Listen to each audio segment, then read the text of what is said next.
People's Girls Changing the World is a look at young women who are making a difference today. We are so excited about the young women on this list because they are having such an immediate impact. They're organizing concerts in senior centers and children's hospitals. They're making sure kids in underserved communities have enough great books to read. They're making sure that STEM education is affordable and available, and building some pretty cool robots while they're at it. And they're the names you're going to want to know in the year ahead.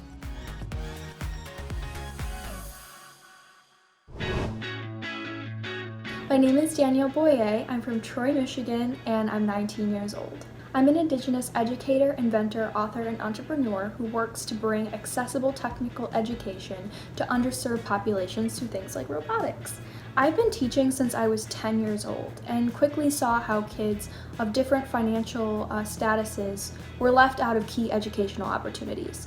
Learning technical skills, in my mind at least, is necessary and can seriously inhibit the growth of those left behind. When not exposed to quintessential programming and everything from robotics to coding to digital design, it is near impossible to break into the most influential fields of our time and also to progress as a professional in nearly every single industry. I strive to bridge that gap through accessible, affordable, and diverse means. Joining a robotics team in high school, though, after I was homeschooled, really helped me see that I was able to do things like teach classes and influence my community in a way that I never thought was possible. And it helped me fight for more accessible opportunities for my local communities. It's led me to start my own nonprofit called the STEAM Connection, which brings science, tech, engineering, art, and math resources to children. It's helped me mentor over 35 robotics teams now and reach just thousands of kids through means that I think are really, really important. The project that I'm most proud of is Every Kid Gets a Robot, a robot that costs less than $20 and goes to kids for free. I want every child to pursue their best future, and I believe that my resources are helping make that happen. I've been able to see my resources reach tens of thousands of students globally, especially Indigenous students from all around North America. I've sent out over 4,000 robots just from my own workshop right here. I've opened a virtual robotics platform for thousands of educators and students, and I even mentor over 900 students personally. And I'm just getting started. I'm Testa. I'm from Atlanta, Georgia, and I'm 17 years old. I'm an environmental activist. I founded the organization Hannah for Change when I was 11 years old. I've made it my mission to fight for the planet and its future, for my generation and for generations to come. 50% of all plastics made is single-use products. That's the majority of the products they find in the ocean, and it's usually from communities like ours. I started Hannah for Change because once I started becoming aware of all the issues happening to our planet, I knew I had to get involved and speak up. I felt that nobody wanted to be a part of the problem. They just didn't know how to get started and get involved. So that's how I created Hannah for Change, to inspire others and also educate them on these other issues. And it's very important and personal to me just because these environmental issues will have such a huge impact on my generation and my future. And a lot of these issues, they're only going to get worse unless we take action on them. I've spoken to over 30,000 adults and children across the globe, including business leaders and government officials, on these important issues. I also created Plastic Pollution Awareness Day in the state of Georgia, which was the first event of its kind globally. I created this day to educate the citizens of Georgia about the growing plastic pollution crisis and hopefully inspire them to not use single-use plastics on at least one day out of the year, and hopefully all year long. Our future is at stake. A lot of these issues are ticking time bombs, and we cannot wait for these solutions. We have to act now. And I strive to help inspire others and activate their voices because we need everyone. The weight of the world isn't as heavy if we all lift it together. My name's Ruby Kate Chitsy. I'm 12 years old and I'm from Harrison, Arkansas. I'm making the world a better place for nursing home patients. Yes. Most people don't realize, but nursing home patients are on a stipend of $40 a month. And that pays for stuff from haircuts to new shoes, new clothes, and a whole bunch of different things. I founded the nonprofit organization 3 wishes for Ruby's residents, because I learned that my favorite nursing home patients were skipping haircuts in order to keep their cell phones on. I even met a lady named Pearl who gave up her own dog because she could no longer care for herself and the dog. It's so important for me to change this problem for seniors because they deserve it most. Yeah. When you came here, did you have to give up your cat?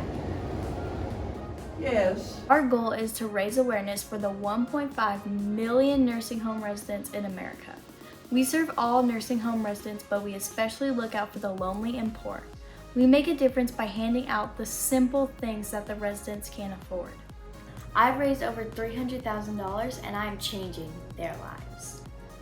The most emotional part of my journey is watching the residents cry over the simplest things. It feels great knowing that I'm making a difference. Oh, she loves you. I knew ever since I was little that I was gonna change the world someday. I would even drop little notes that said, "Call me, I want to change your life." And I meant it and now I'm doing it. My name is Serena Krishnan. I am 18 years old and I'm from San Diego, California. I'm a current freshman at Princeton University, intending to major in politics with a certificate in entrepreneurship. I founded a 501c3 nonprofit organization called Pathways to Assimilation, which strives to help refugees, immigrants, and asylees of all backgrounds better acclimatize to the United States. One aspect of the work my team and I do is tutoring, specifically focusing on English grammar and verbal skills. Another feature that I'm very passionate about is my partnership with the University of San Diego, in which we hosted collaborative meetings between local police officers and refugee youth to foster mutual understanding and harmony between the two groups. And finally, I have launched an app called Communities Connect that helps refugees connect with users of similar backgrounds and interests to spark new friendships in their neighborhoods. I've worked with over 1,000 refugees, immigrants, and asylees since beginning my work at Pathways to Assimilation. I've had the incredible opportunity to connect with people from all different backgrounds and who hail from countries like Somalia, Syria, and Guatemala, just to name a few. I've also received over 2,000 downloads on our app, which is wonderful to see. But the successes that I value the most personally are when I'm working with someone over many months and I slowly start to see them become more confident and secure in themselves.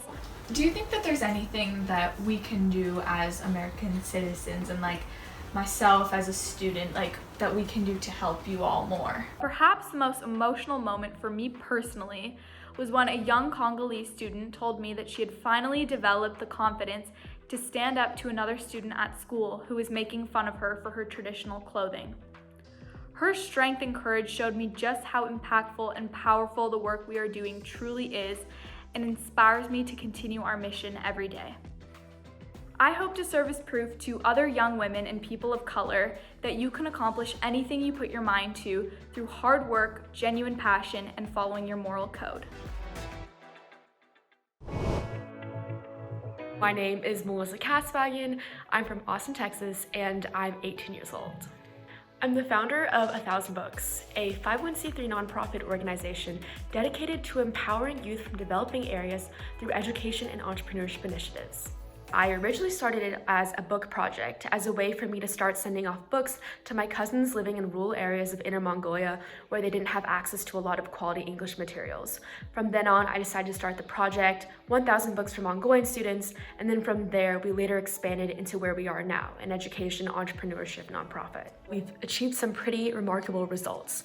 We are now an initiative that empowers young changemakers through different education and entrepreneurship programs. We currently work in 9 countries with over 400 teachers and impacting over 35,000 students. Our initiatives are to run book drives, we help tutor teachers, we have an audio and entrepreneurship curriculum, and we also host summits and workshops. And one of my favorite events was to actually fund and host a week-long conference in Liberia last year. It feels empowering knowing that 1,000 Books has made a genuine difference in people's lives. And this type of encouragement has fueled the work that I do and has made me want to realize that I want to make an even bigger impact in the world.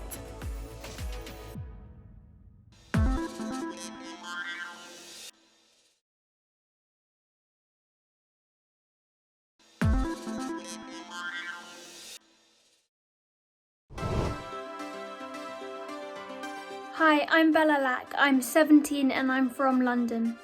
I'm the youth director for a project called Reserva Youth Land Trust, which is where we fund large swathes of land around the world to protect the biodiversity, the wildlife that inhabits that land. And all the funding is driven by young people under 26. So it's this really incredible organisation because it's unlike many others in the world, because the board is composed entirely of young people, and all the logistics of the organisation are organised by young people as well. And the first site we're working on is in Ecuador, in the Chocó rainforest, and it's a really critically important site to many species, and yet only 2% of this area remains because of deforestation, because of mining and many other things like that. So that's why we've chosen that site as our first reserve. The natural world has played such a huge part in my upbringing and who I am. I spent so much time outdoors when I was very young, and when I was about 11, that passion and that love and reverence for nature transformed into a concern and a worry, because I saw deforestation, I saw acidification of the oceans and the climate crisis, and just how fast we were destroying the natural world. Droughts are baking the land, floods are ravishing homes and lives, hurricanes are decimating cities, towns and villages, and fires are burning uncontrollably as I speak. So having Reserva is like an outlet for that concern. It lets me transform that worry into some form of concrete action. And I think it's testament to just how passionate young people are. And I think with this collective action of my generation and the collective action of humanity, we can turn things around. I think that there are many slithers of hope, and all of those hope come from us taking action and recognizing that we do have a voice, we do have the power to make the change we need. My name is Khalil Williams. I'm from Los Angeles, California, and I'm 16 years old. What I'm doing to change the world is I joined Students Deserve and Black Lives Matter Youth Vanguard in their fight to make Black Lives Matter in and beyond schools. After the death of George Floyd, Breonna Taylor, Ahmaud Arbery, Nina Pop, and more, Black Lives Matter sent out a nationwide call to #defund the police. Students Deserve began mobilizing a response to this call by pressuring the Los Angeles Unified School District to remove police from its schools and defund its police force. I joined this fight after having my own experience with a school police officer. I was at a school event during my sophomore year, which I was in charge of. I forgot to drink water and passed out due to dehydration. However, that wasn't what the school police officer thought it was. He accused me of having a drug overdose. I have no history of drug abuse, but that's what he accused me of. And then later the next year accused me of having something in my Starbucks drink. These are experiences that shaped my overall perspective of how I view school police officers, because I didn't have a history of drug abuse. I was racial profiled, all because I'm Black. And I understand that there's many students in LAUSD that have similar stories and are afraid to speak out, because I was. But during this time, when I saw everybody speaking up and standing against racism in this country, I knew if any time was now, it is now. We have seen countless results since the start of this project, such as in June, when we got the school police force defunded by $25 million or 35%. This was the largest cut ever made to the school police. And then the next following day, the school police chief resigned along with 30 other officers. To be a part of one of the largest cuts ever made to the school police department is such a big deal, and it's inspiring for me to see others join this fight, because I know that I'm making a difference, and that's what I want to do. I want other people in my generation and in my community to know that we don't have to be faced with society's standards or society's stereotypes or labels that they have against us.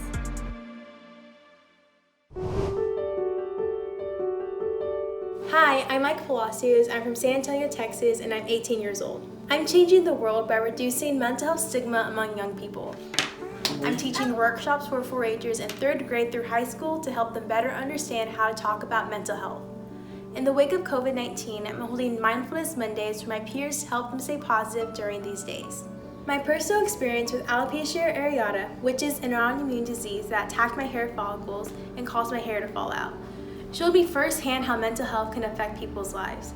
As I grew older, I saw a need for youth to be educated on which is often considered to be a sensitive topic that many don't know or don't know how to address. So I partnered with Texas A&M AgriLife Extension to launch the Navigator Thoughts Project to help people in my area to start talking about their mental health. When I first launched my mental health work, I thought if I could just help one person, it would mean everything to me.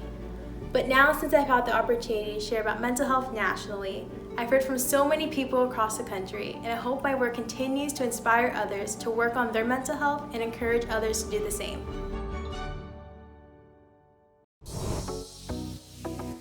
My name is Irene Yu, and I'm from Las Vegas, Nevada, and I'm 16 years old.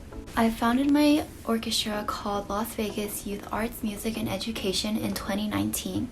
I hope to bring different varieties of music to many people in senior cares and facilities. I was a member of a separate youth orchestra for 4 years, but unfortunately that orchestra was limited to only Korean students, and a lot of my non-Korean friends asked me if they could join. And this was when I realized that I wanted to create an orchestra for students regardless of their nationality. And this group is very important to me because I wanted to share the talents and enthusiasm of this group to many people. To fundraise for this orchestra for music stands and music, I hosted events in person, slime events, and I was a big influencer on social media. I would help kids to make slime and have fun and enjoy themselves. Unfortunately, this year, due to COVID-19, we couldn't rehearse or perform, so I plan on distributing about $600 worth of masks to senior care facilities, and I also plan on making CDs of our performances to send. The most emotional moment while doing this is seeing the smiles on the faces of not only the patients, but all the members of our orchestra as well. I want to recruit more members who want to be a part of our orchestra and who want to spread their cultures through music.